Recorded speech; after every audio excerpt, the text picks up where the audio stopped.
At Kroger Pharmacy, care is what's most convenient for you. Care is being here when you need us. We're open evenings and weekends. Care is helping you save more. Most insurance plans and discount cards are accepted at your local Kroger Pharmacy.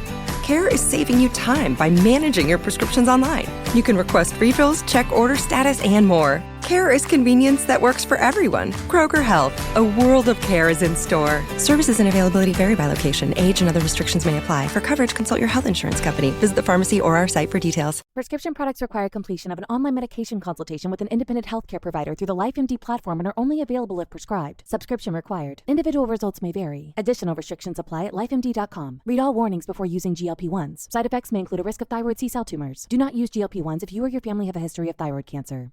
If you've struggled for years to lose weight and have given up hope, did you know you can now access GLP-1 prescription medications through LifeMD? LifeMD is now offering eligible patients online access to GLP-1s, the breakthrough prescription medication that can help you lose body fat and weight. Listen to what people are saying. Probably the easiest thing I've ever done. The medication comes in the mail, and it's very easy to use. I've been able to live my normal lifestyle, and I've lost 20 pounds already, and I've never felt better. It changed my life. And here's the best part. Your insurance may cover 100% of the cost of your medication. So go to TryLifeMD.com to have your eligibility checked right now. Get started today at TryLifeMD.com. That's TryLifeMD.com. The following podcast may contain discussions supported by science that may be considered dangerous to some listeners and conspiracy theorists. Discretion is advised. The 3 Down Greencast is brought to you by Lucky Bastard Distillers, Saskatchewan's premier distillery, and by the Pile of Bones Brewing Company, brewed in the heart of Regina.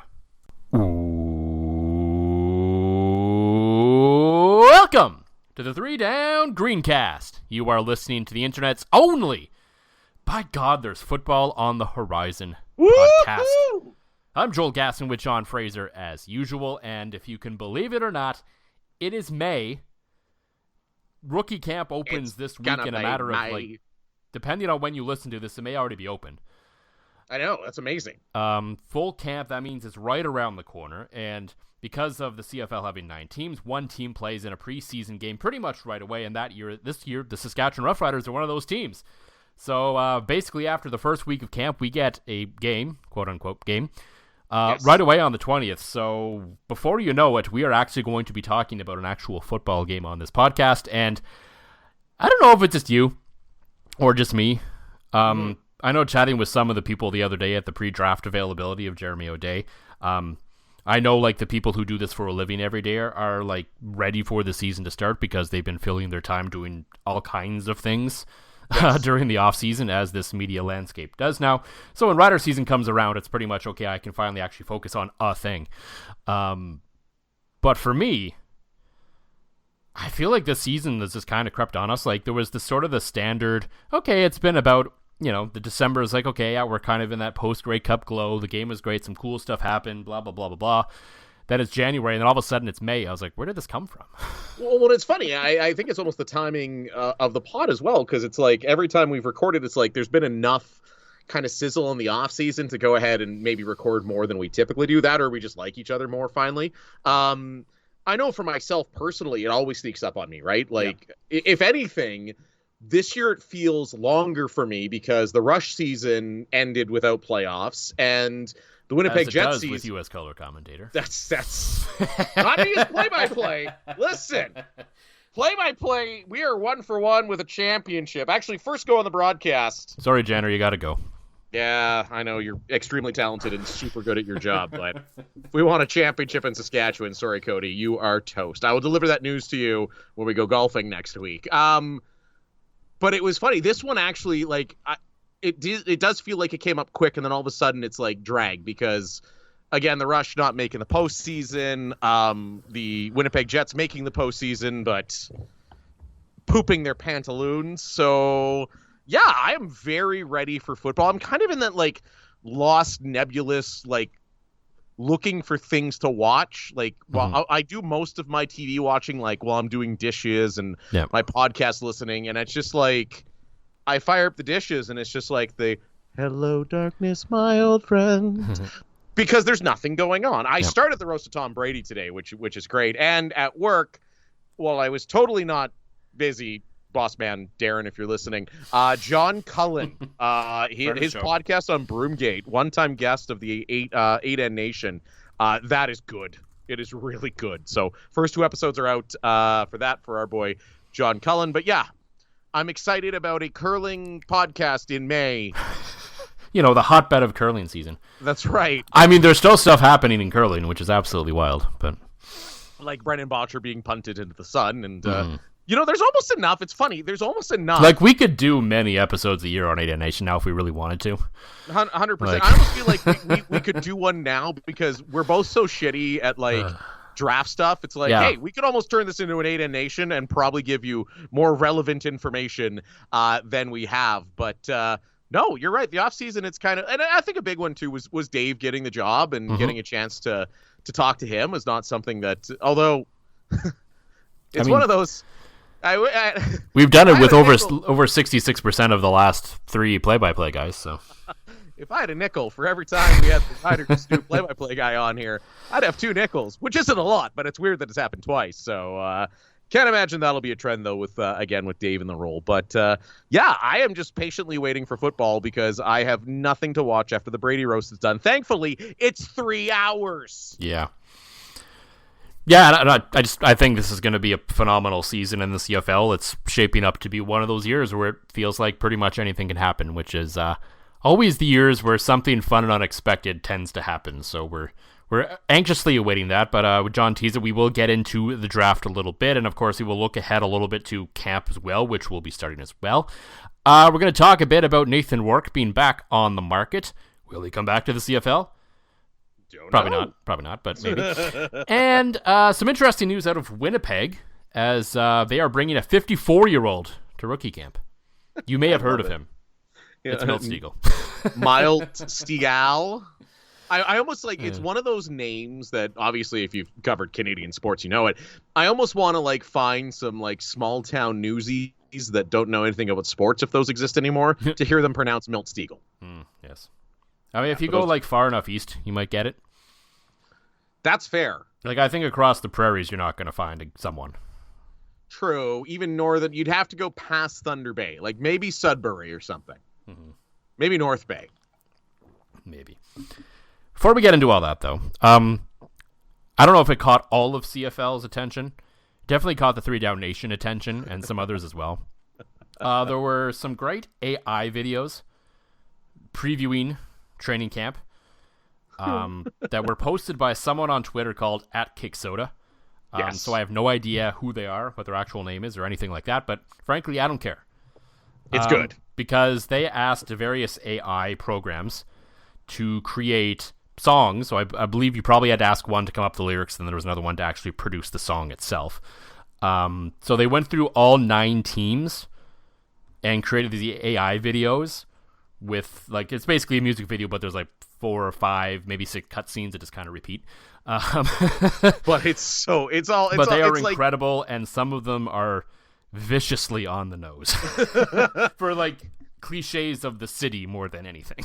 you mean the Montreal Alouettes with the poutine out of the cup and the maple syrup farming, or Winnipeg with the 7-Eleven? What I don't get is the Walmart out of Winnipeg. The 7-Eleven. The 7-Eleven, yes, it's the Slurpee capital of Canada. Yes. I get it. Why are they celebrating with a DVD from very clearly Walmart? I don't know. Is there nothing better to do in Winnipeg?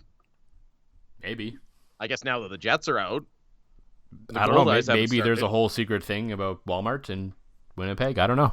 Well, shit, I guess. If this thing was smarter, it clearly would have been at a Princess Auto parking lot. Yes! Or McMunnin Yates or a Chicken Chef. All of those classic Manitoba businesses. So, sorry, Chicken Chef or Chicken Delight, depending where you are. Maybe Santa Lucia Pizza. Yeah, which there is one in Regina. We order it quite regularly. It's delicious. Oh, it's real good. There's one in Saskatoon too. It's so good. Yeah, it's not quite as cheap as Cuckoo's. No, but no, it's a top pie. It is really really good. Or Ray and Jerry Steakhouse. That also should have the red leather booths. Sorry, that was also mentioned in John Cullen's podcast today, so it is very much in my head. I will have to say the Rider video was somewhat disappointing. Very cliche farm, but not even really Saskatchewan farm. I don't know. Right. AI could have done better on that one, as far as I'm concerned. It was very trying to be touchy-feely about how much the team means to the province and et cetera, et cetera. The only funny scene is when they're all running with banjos. It's true. We're out combining as I dial it up. It's great. They're on YouTube Shorts now. So they're just gently petting sheep and llamas, and of all of them, it was the least weird. When there's really a lot to work with, if it really maybe it just shows that the AI isn't really that up to speed on sort of the jokes of Saskatchewan. If they could have been the whole team running and then having to stop and wait at the Ring Road train for an hour. Or you'd think there'd be no teeth jokes, a cousin wedding or something, but all those terrible Ontario jokes that I hear every time I go back to Ontario. So naturally, because of this, as everyone is into asking AI to do ridiculous things, I decided to ask the one on Facebook, Meta, I believe it's called. Yes. That, first I asked it to create a song about Subway lettuce. It gave me a fun, happy song, and I was like, no. No, sorry, a story, not a song, a story. Right, you asked it to write a theme song about us. And it was kind of a canned cliche sports kind of thing. It was kind of funny, but okay. Fair, but and also, if that proves that how irrelevant we are with our 7 listeners, AI has no clue who we are. Yeah. Apparently, we talk about stuff on the court, if you're wondering. Apparently, yes. Anyway, so yes, I asked it to make a story about Subway lettuce. It came back with a happy story. I was like, no. Tell me a bad story about Subway lettuce. And this is now a dramatic reading from John Fraser. Once upon a time, in the depths of a Subway kitchen, there was a wilted, brown-edged head of lettuce named Lou. Lou was the laughingstock of the vegetable crisper, with a reputation for being the saddest, most unappetizing lettuce in the city. One fateful day, Lou was plucked from the fridge and placed atop an unsuspecting sandwich. As the customer took a bite, Lou's soggy leaves clung to the bread, releasing a bitter flavor that overpowered the entire sandwich. The customer's face contorted in disgust, and the sandwich was promptly discarded. From that day on, Lou became known as the Subway Saboteur Lettuce. His reputation spread like wildfire, with sandwich artists whispering warnings to each other. Beware of Lou, the lettuce that ruins sandwiches. Lou's infamy reached new heights when a group of brave customers started a social media campaign, #LettuceShame, sharing photos of Lou's sorry state and pleading with Subway to replace him with fresher, crisper alternatives. Eventually, Lou was banished to the compost bin. Cautionary tale of the importance of usually only the freshest ingredients. And so the legend of Lou, the bad Subway lettuce, served as a reminder to always prioritize quality and flavor in the pursuit of sandwich greatness. The end. Clearly this means we can't be the only ones talking about this. We cannot be the only ones talking about this if AI knows this much about it. It's like the brown wilting, the bitter flavor. The only thing it was missing was the explosive diarrhea. I guess I didn't ask for the R-rated version. Or at least PG-13, whatever they call it now. That's fair. I wonder if you could go a story where Subway lettuce murders someone. Yeah, the teenage humor version of this story. the Mad Magazine version, if you will. Open AI. All right, and here we go. I'm gonna see if I can make one where the lettuce murders somebody.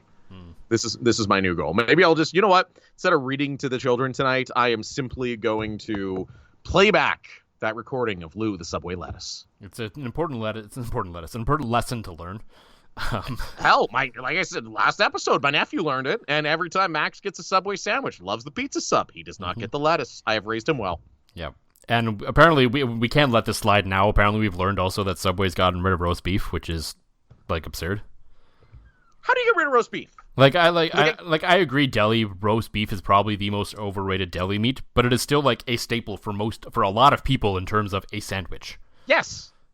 Every time you get a platter of deli meat, like the sad funeral sandwich platter, it always has roast beef on there. You throw on some little horseradish, a little mustard, a little mayo, then away you go. Even though not the best of meats, but it is a staple. So no mustard. They better not start serving Subway hot dogs. They better not do a line of Coke and start tossing us pizzas like Tim Hortons. Except hot dogs. Because they got no mustard in there. No, leave the hot dogs to New York fries. Really good hot dog. Not going to lie. Those are great. They are pretty good, actually. Yeah. Though it's been a very long time since I've had one. Whenever the 3 times Lacey's been pregnant, that's been one of the few things she could eat on a consistent basis. So, yeah, no. And I am also a grown-ass man that loves hot dogs way too much. Some other people who may be grown-ass hot dogs are a bunch of people who are now part of the CFL. As the draft came and went, we will get into that and much more. But first, as always, John, for the Pile of Bones Brewing Company, don't embarrass me this time. What is in the glass this week? I'm embarrassing you again. You're fired. I should be. It's just I have zero restraint. And sometimes you know that, because sometimes... Sometimes. That's fair. I was intending to have some Lucky Bastard vodka. Mm-hmm. That's gone. I was intending to have some Pile of Bones Double White IPA. Also gone.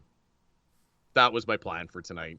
So I'm drinking something that should not be named. It's not from the brewery that should not be named. Oh God, if you were actually drinking that, you would have been fired for real. No, I actually would have. I would have resigned. Is Sleeman's as bad as everybody else? Yeah, it's pretty close. I mean, they're owned by a big Japanese company now, so I haven't had a Sleeman in I don't know how long, but it's along the same lines. Like they're kind of maybe in between the Usual Suspects and like Great Western, maybe. Oh, okay. So I'm not quite fired because my cheapness bone took over. I literally went to the Co-op liquor store last night, and I'm like, hey, need something to drink. I was barbecuing burgers. I'm like, I need beers with burgers, and I need something to drink for the podcast. And then I don't know if this is a pricing error, but a 2.4 of Sleeman's Clear 2.0 was $34 off. Off. Yeah. My cheapness bone took over. So in terms of beers that are almost a buck a beer, or slightly over a buck a beer, it's not bad. And they're not entirely evil. And it doesn't taste like corn syrup. So go drink everything else I talked about. But if the budget's been hit, it is golf season. The budget takes a little bit of a hit. For a budget beer from a moderately evil company, it's not bad. For me, I picked up, I guess, a couple weeks ago, the this year's Pink Boots from Pile of Bones. It's the annual sort of Women's International Brew Day beer. So this one is made with sort of the hop mix that is generally used worldwide for Pink Boots, fundraiser for women's stuff and all that sort of fun stuff that they do every year. I know Rebellion does one as well. So yeah, just sort of they add some little bit of hibiscus to it, so it actually is pink, but sort of a lighter. It is 5.6, so it's not lighter, but it tastes fairly light and pretty easy drinking. So I would recommend it. There should still be some out there. You have beers that last more than like a weekend? Oh yeah. Whoa. What is that? Functioning alcoholic joke. Mm-hmm. The Riders will hopefully be functioning this year, and they will. I was wondering what you do with that. I thought about it for a second. I was like, no, we're just going to stick with the word functioning. Chris Jones isn't here anymore, so. Whoa! So, of course, the draft happened last week, pretty much almost a week ago, probably by the time you'll listen to this. And here's our analysis of how we thought the Riders did. And how all the draft went for all the other 8 teams in the CFL. Go listen to John Hodge and JC Abbott. Whatever they said is 100% correct. Do not listen to us. We've got a couple thoughts, but it's like very surface level. Mm-hmm. As you know, so the Riders went, they picked up an offensive lineman in the first round. They went with Nick Weeb out of the University of Saskatchewan in the second round. And then there was kind of a mix of guys after that. And so the interesting thing is, of course, what is sort of the big picture? Because you and I, we talk about this is pretty much where we live, is in the big picture of what this team is doing. Not so much, the sort of small, picture, everything like that. So whether these picks work out, if these guys are any good, at the end of the day, can't really tell you. I don't know. They might be, they might not be. But I think the overall impression of this draft and strategy is sort of interesting because, get the impression from Jeremy O'Day before, I asked him the question, is like, with so many guys going down to the NFL and the States in various capacities now, does sort of whether they will be here in camp or not be sort of a tiebreaker now? Mm-hmm. And right out of the gate, the first two guys they picked, of course, Kyle Hergel won't be here because he's going down to the NFL. He's going to the Saints for camp. Yeah. He signed there, so he'd be there. And, of course, Nick Weeb is injured, so he won't be here at the start of the season. So that's a little bit of a different situation. But right away, the risk was, okay, we're going to take two guys with our first two picks who may not be here. And so that kind of stood out to me because I thought maybe Jeremy would lean towards getting some guys who he knew were going to be here.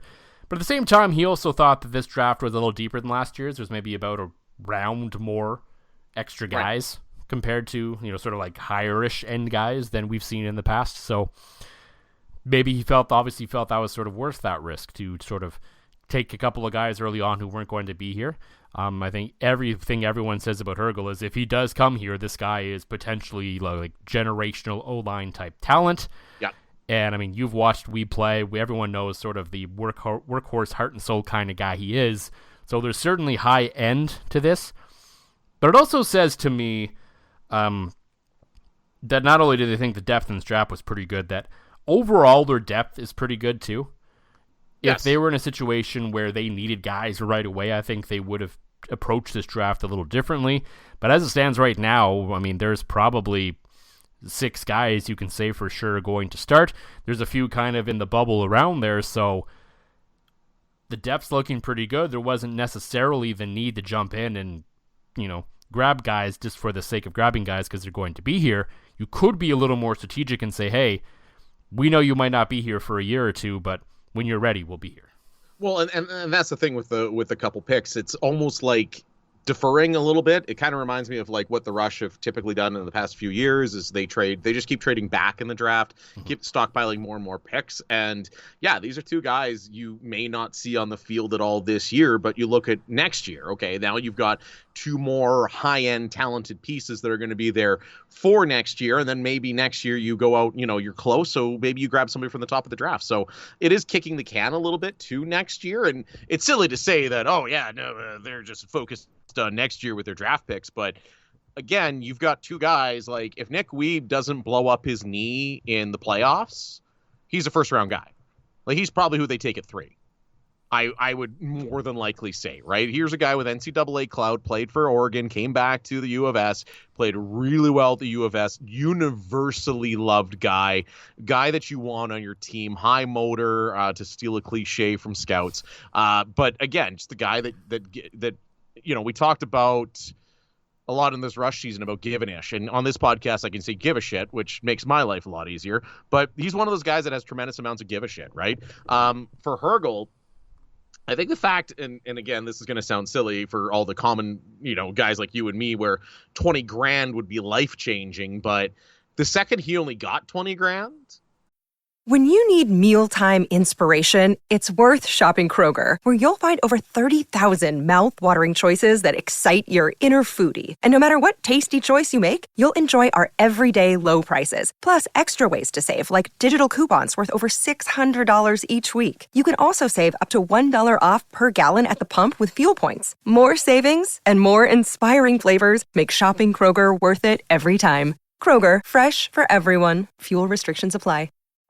Every day, we rise, challenging ourselves to work for what we believe in. At U.S. Border Patrol, protecting our borders is more than a job. It's a calling. Agents answer the call, working together to keep our country and communities safe. If you're ready for a new mission, join U.S. Border Patrol and go beyond. Learn more at cbp.gov/careers. When you need mealtime inspiration, it's worth shopping Kroger, where you'll find over 30,000 mouth-watering choices that excite your inner foodie. And no matter what tasty choice you make, you'll enjoy our everyday low prices, plus extra ways to save, like digital coupons worth over $600 each week. You can also save up to $1 off per gallon at the pump with fuel points. More savings and more inspiring flavors make shopping Kroger worth it every time. Kroger, fresh for everyone. Fuel restrictions apply. It was like, okay, cool. There's a really good chance he may just be a camp body for the New Orleans Saints, which means he was a UDFA, draft capital wasn't used on him. All of those guys that sign those contracts get a little bit of coin. Otherwise, especially if you're a Canadian and you know you have a chance to go high in a CFL draft. Why would you do it? Right, 100%. So that's it. So basically, he's getting paid $20,000 to attend camp with the Saints, which, you know what, if you're the Saskatchewan Roughriders and you're looking at a guy that, where's a guy going to develop better? Mm-hmm. Let's call a spade here. Is he going to develop better being the 7th, 8th offensive lineman for the first half of the season, playing through a CFL training camp, or by taking the money and going to the NFL, even if just through a camp? Like, the guy might not see a snap at a preseason game, but you're going to develop so much better in what was really going to be an in-between year for you anyways. You know, he's going to get NFL reps. He's going to see NFL talent. And, you know, at the end of the day, there is a huge difference in that. So even if he goes down to camp and gets released and maybe comes up here by Labor Day or shortly into October, then that's, to me, is exactly the kind of developmental cycle I would want for a player. Plus, an O-line guy, you know, you come out of college, the season ended a while ago, but this gives him a full off season. He's going to be healthy. He's going to go down to camp. He's going to learn from the Saints. And you know what? He might be a fringe guy at camp. If he works out in the NFL, oh well. But if he doesn't, then you're getting, you know, 1 overall talent at the 3 spot. Yeah, and I think in all likelihood, if he's a guy signing as a UDFA, you know, sort of for $20K. You know, it's basically the Saints or nothing. This isn't one of those situations where, like, there's the guys out of UBC or different Canadians drafted on their spots in the draft. It's like, okay, he's probably not going to get at least this season another look in the NFL. This year. So if this doesn't work, it's like, okay, the next stop is the Saskatchewan Roughriders. This isn't a Nathan Rourke situation where, okay, this is a guy who's probably going to bounce around for a bit. This is very much okay. At worst, I think at worst, he's probably at worst, you know, whatever you want to call it. Yeah, he's here mid-season, maybe next season, if he doesn't make the team, which is probably a long shot, given the situation and, you know, the camp bodies and the whole thing. We've all talked about this a whole bunch, but I think it was a risk worth taking because, he wasn't going to start here unless he had, like, the most monstrous of monstrous camps, which I don't know how an offensive lineman would do that and prove that, to jump over some of the guys he would need to jump over this year in order to start. But in all likelihood, he's 6, maybe 7 on the depth chart. He's maybe the designated scratch at best every game until at some point of the season where maybe he's necessary, you know, where he needs to come in. But, I think it was a risk we're taking, and Weeb's certainly a guy, it seems like even if he's not going to play this year, he's probably worth having in the locker room. So certainly, and he's the kind of guy you're going to want around everybody. And again, there's a young linebacker that you're bringing in that has, you know, first-round talent that, let's face it, I mean, knee surgeries are still a scary thing, but this is not your knee surgeries from the 70s, 80s, 90s. Guys are bouncing back like never before. Like, no, and as you talk about how it's sort of kicking the can the next year a little bit, and I don't think that's necessarily the worst idea. No. Obviously, you know, the Saskatchewan Roughriders' goal is to win a lot of football games this year and potentially win a Grey Cup. That is the goal of every team every year. I'm not suggesting otherwise. But this is year 1 of a brand new coaching regime, and we're going to see at camp sort of what this team is going to be, what this team is going to look like, what it is going to mean to be a Saskatchewan Roughrider under Corey Mace. So, and this could be completely wrong. It could go completely great from the start, but odds are they may have a bit of a slow start record-wise to start the year. So they may not necessarily be in the absolute best spot to win a Grey Cup this year. I'm not saying they can't. But, you know, we saw this in Corey Chamblin's first year. You know, like there's going to be bumps in the roads along the way as this thing builds. So say, okay, we're going to put our best foot forward with the guys we have this year. But next year, when we have this whole thing down pat a full year in, we are going to hit the ground running. Right. And it's never a bad thing to have the amount of talent. The more talent you can have, the better.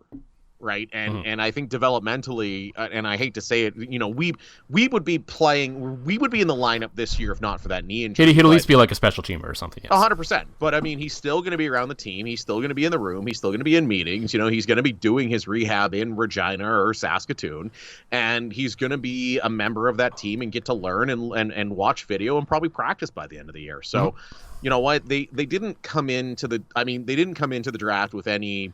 This isn't a couple years ago when it's like, holy crap, they need old linemen. They need everybody. They need this. They need that. Yeah. You know, Jeremy has sufficiently restocked the cupboards. Yes. Other than a couple of receivers, I have questions about whether he's really found sort of those game-changing kind of guys, but he's rebuilt the Canadian talent to the point where there isn't a glaring weakness you could say anywhere.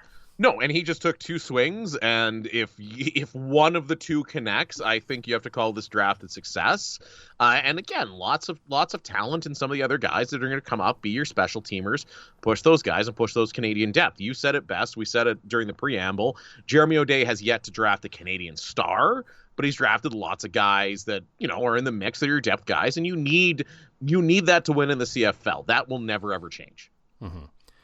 And so we will see how this progresses now. When I think, sort of look ahead to camp a little bit, to me, perhaps, no offense to the defense, I think for the most part, we can go back and we can watch Corey Mace's defenses in Toronto. We can get sort of an idea of what they were doing there and get a little bit of taste of what they were doing when he was in Calgary. And you can kind of maybe put the pieces together a little bit in terms of, what we should expect from this defense. It's going to be high energy. They're going to make plays. I think it's going to be fundamentally sound. They are going to hit. I get the feeling this is going to be a physical defense that, if all goes well, is going to make life miserable for their opponents. I'm sure that is exactly what Corey Mace is going to want to see.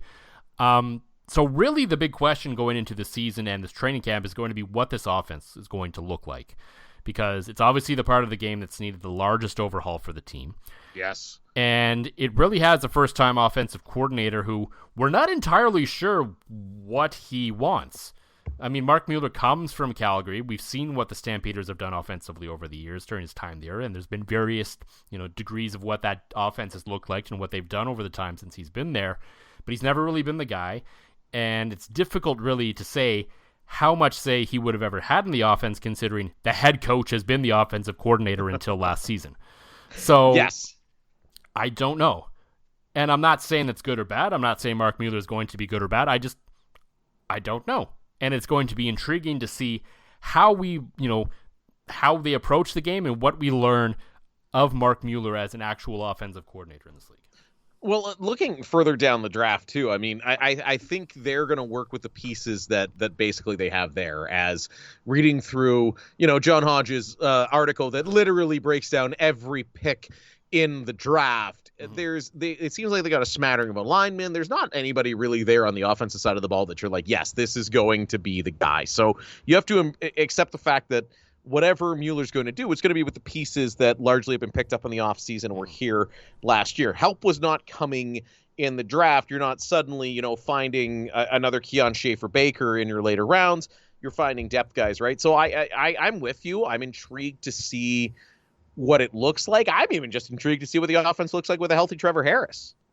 Yeah, healthy Trevor Harris, hopefully a beefed up offensive line, a different running game with, maybe more emphasis on blocking from the running backs and those sorts of things to help Trevor Harris, stay in the pocket and do what he does. And not explode his kneecap again. Mm-hmm. And I think, and maybe that is fair. Maybe there isn't a key to what Mark Mueller is. Maybe, and I think if he's smart, Mark Mueller will just see what he has and works off of it, as any good coach should. So maybe there isn't some grand thing we're going to learn about Mark Mueller this year.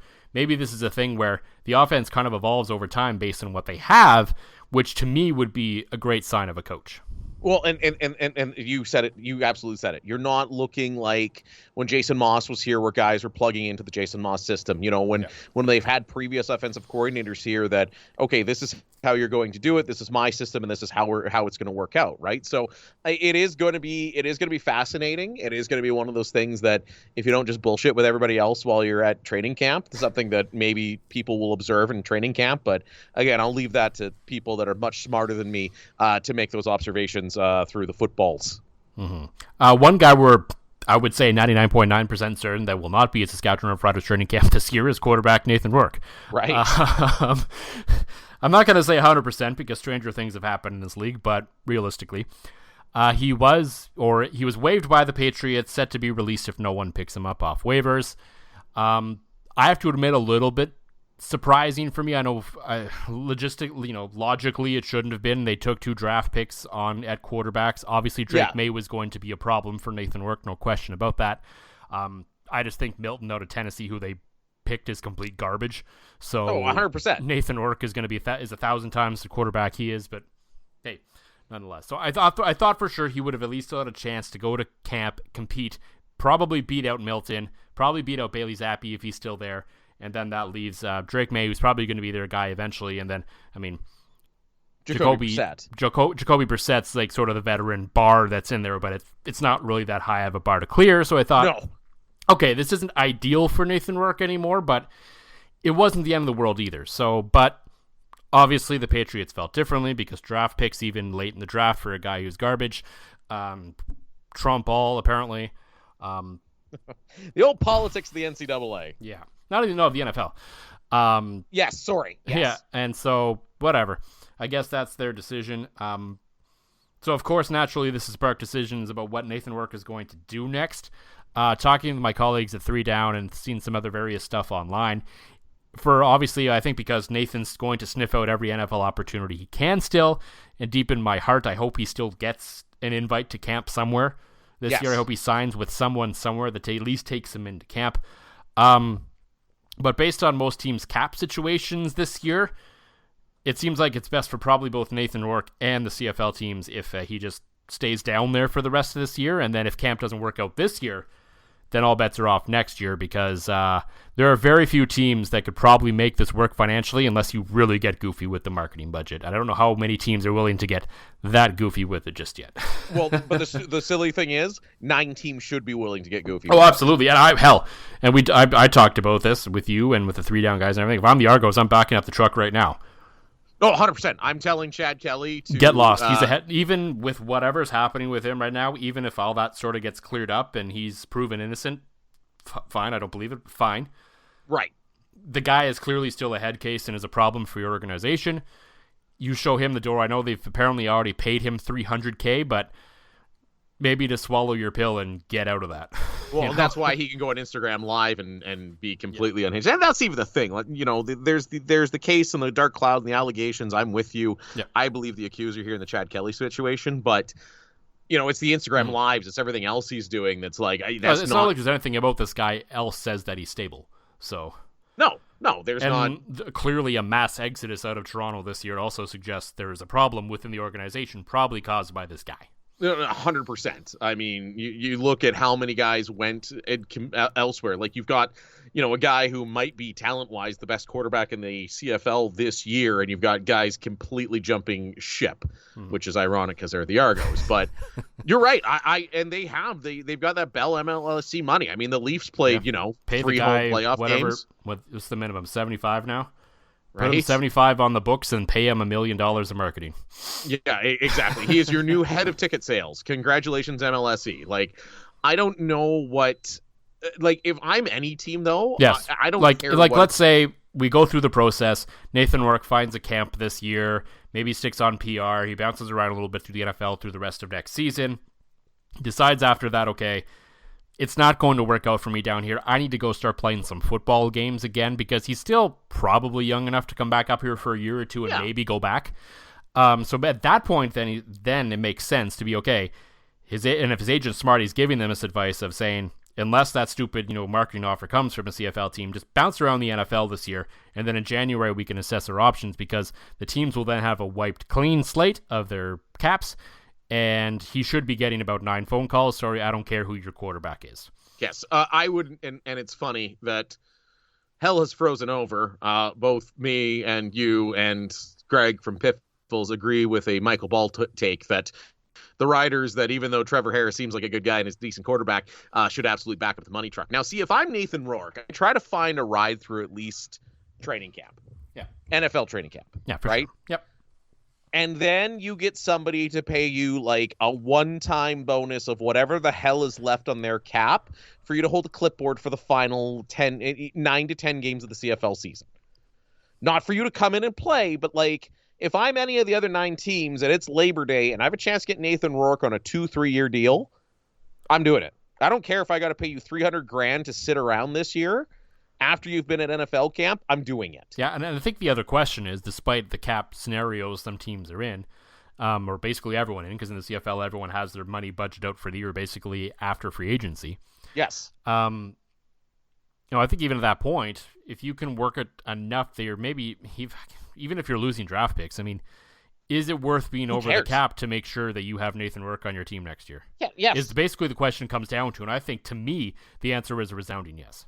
Yes, and there's not a single team that and it's funny, the team that we mentioned, the Argos, obviously. Mm-hmm. I think, and there's been discussions about this with some other people too. Hamilton feels like a great spot for him. Yes. Because, I mean, Bo's not making a ton of money. They don't have much else. And Bob Young is one of those guys who will give him a goofy contract with a lot of under-the-table money, like legal under-the-table money if he has to. Yes. No, 100%. He'll find him a house. He'll find him whatever he needs to do. He'll find him a car, whatever he needs to do. But I really think, let's face it, the Trevor Harris deal is done after this year, right? Mm-hmm. So the Trevor Harris deal is done. If you're the Saskatchewan Roughriders, that you're presumably going to be flush with cash again. Now that, you're past the COVID era, you've got lots of money on the books and things like that. Like I said, do you not, I think Rourke will find a ride in camp. I don't think there's an NFL team that's not going to at least bring him in for a look in camp. Yeah, I agree. Even if he's a 4th, 5th guy, right? He's going to get a look in training camp. He was so good in the CFL. He was good in the NCAA. He's just a little undersized, right? So he had a hell of a cap at Jacksonville last year too. Yeah, he did. He was great.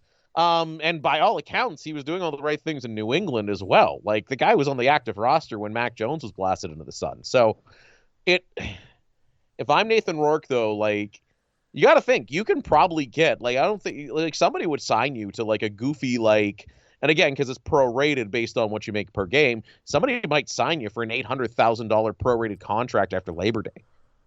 Right? Take all that money to go start on the team next year, and then whatever they pay you next year on top of that, it's all gravy. That's the way you're going to me, that's the way you're going to get Nathan Rourke is you're going to pay him basically over $1 million in a calendar year. You're going to pay him a big signing bonus this year after Labor Day. You're going to sign him to a big contract next year, and there isn't a team in the world that needs to look at doing this. And again, Trevor Harris is coming off the books for Saskatchewan.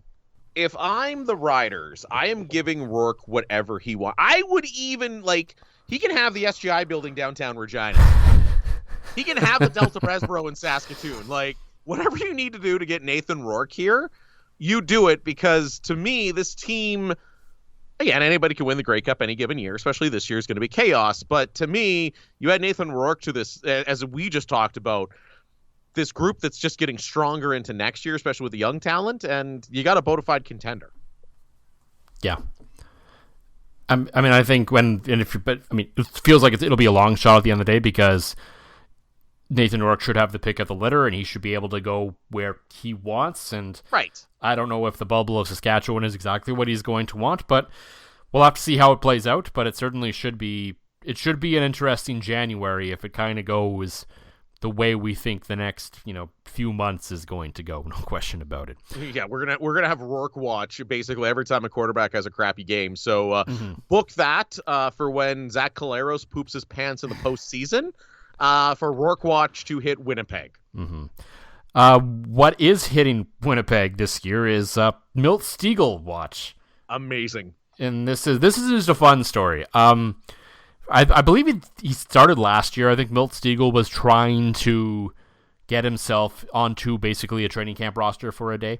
Yes. So when it continued this year, and finally someone bit, and it was naturally the Winnipeg Blue Bombers. He's not going to main camp, but you will see 54-year-old Milt Stegall at day one of Blue Bomber rookie camp with the pads on. I assume going through everything else, that the same thing all the other guys are going through. Not obviously because he's trying to make the team. He just wants to prove that he's in shape and can still do it. So, hey, if he can actually do it, more power to you, Milt. I absolutely love this. Mm-hmm. I love this for so many reasons. It's just cool. Yeah. And the content that, nobody gives a shit about the rookie camp. No. Right? Now all of a sudden it's like, oh, Milt Stegall's in Winnipeg. You're gonna have some eyeballs there. I'm sure the Bomber social media people, they're gonna put some great content, some great videos. Our friend Derek Taylor's probably gonna have a ton of fun with it, right? So I think that's great. And two, the greatest receiver in CFL history is going to be on the field practicing with your crop of rookies. Mm-hmm. That cannot be a bad thing. It's not like he's taking a job from somebody. He's going to be out there. He's going to be having fun. Guys are going to be learning from him. And if he can keep up to these guys, that's incredible. He has very much stayed in shape post-playing career, right? Yes. if you've gotten to look to him, look at him on the panel, you got to get to meet him, anything like that. The guy looks like he can still play.